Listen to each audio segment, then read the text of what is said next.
আসসালামু আলাইকুম। আজকে আমি আপনাদেরকে ফুলঝুরি পিঠা বানিয়ে দেখাবো। এর জন্য আমি মেজারমেন্টের হাফ কাপ আটা নিয়ে নিয়েছি, 2 কাপ, হাফ কাপের 2 কাপ আটা নিয়েছি, যার কারণে এখানে হয়েছে 1 কাপ আটা।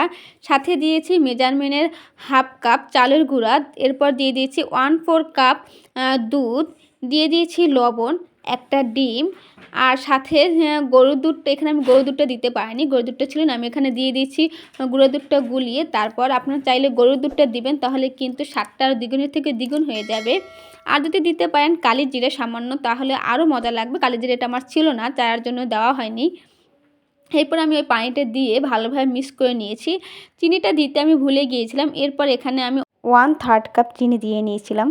ভালোভাবে মিশ্রণটা করে নিয়েছি। এই মিশ্রণটা করার পরে আমি একটা কড়াইতে তেল দিয়ে নিয়েছি। এরপরে এই যে ফুলঝুরির যে শাঁসটা আছে, এটা আমি তেলের ভিতরে গরম করে নেব। তেলের ভিতরে শাঁসটা যদি গরম না করি, তাহলে কিন্তু আটার ভিতরে যদি আমি এটা দিয়ে এরকমভাবে, সেটা কিন্তু আটাটা লাগবে না। এই জন্য কিন্তু আমার শাঁসটা কিন্তু গরম করতে হবে।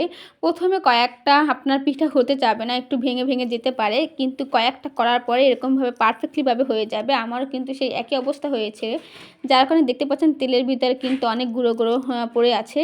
দেখতে পাচ্ছেন কিন্তু ইজিলিভাবে আমি দিচ্ছি আর হয়ে যাচ্ছে। এটা কিন্তু প্রথমে হবে না, কয়েকটা করলে আস্তে আস্তে হয়ে যাবে।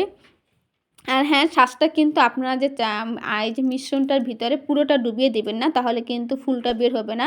অর্ধেক পরিমাণে ডুবিয়ে তারপরে তেলের ভিতরে ছেড়ে দিতে হবে। আলহামদুলিল্লাহ, আমার ফুলঝুরি পিঠা হয়ে গিয়েছে। দেখছেন কতটা মচমচে হচ্ছে। আমি হাতের ভিতরে দিয়ে চাপ দিচ্ছি আর ভেঙে যাচ্ছে। খেতেও আলহামদুলিল্লাহ অনেক মজা হয়েছে। আমি এ নিয়ে 3 বার বানিয়েছি, 3 বারই মজা হয়েছে। আপনারা চাইলে এভাবে ট্রাই করে দেখতে পারেন।